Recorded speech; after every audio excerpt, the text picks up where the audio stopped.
Hi, I'm Debbie Dahl. I'm from Conversational Technologies, and I'm going to be talking about natural language understanding. So, we use written and spoken natural language all the time to communicate with other people. And since natural language is easy for us to use and is the normal way that people communicate, it would be great if we could also use natural language to communicate with computers. But natural language is unstructured, and computers only understand structured information. To convert ordinary, unstructured spoken or written language into structured information for a computer, we use natural language understanding technology. Natural language understanding is a difficult problem, and there's no one single algorithm that solves it. Instead, researchers in natural language processing have come up with a variety of strategies that are applicable to different natural language understanding applications. There are two generally used approaches to natural language understanding. One is rule-based or knowledge-based, where the structure in language is uncovered through the application of rules that are written by developers.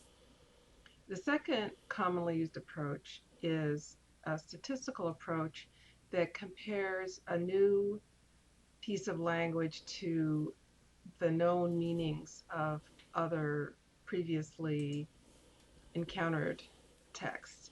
So that could be the basis of comparison between the texts could be words or combinations of words or how the words are organized.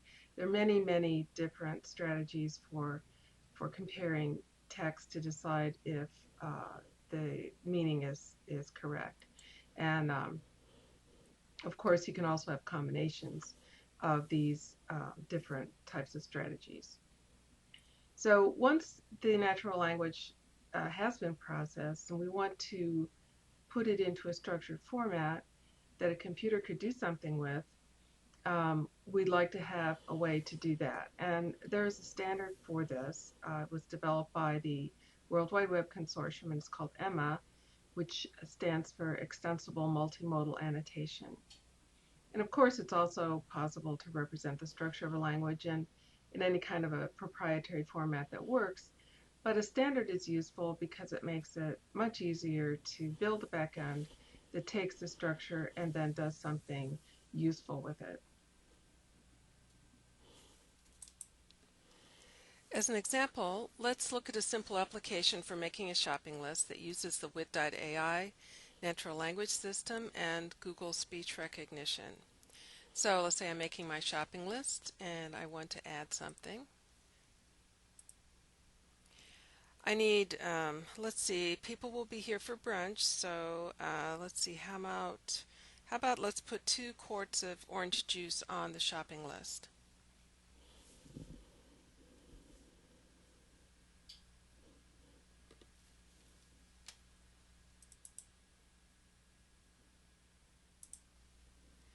So here's the Emma representation for that sentence.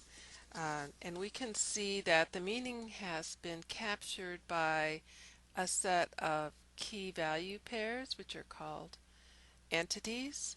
And we have one entity which is a measure, which is quarts, and the number of quarts, which is 2, and the item that we're shopping for is orange juice. And we can also see the original text that the speech recognizer provided.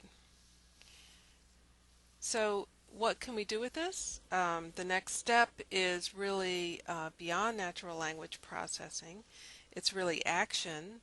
So what you can do is take this Emma structure and provide it to some kind of an API that does something you're interested in. For example, sending it to a grocery store that will a grocery delivery API that will actually bring your orange juice to you, or other APIs. There's many thousands of APIs out there.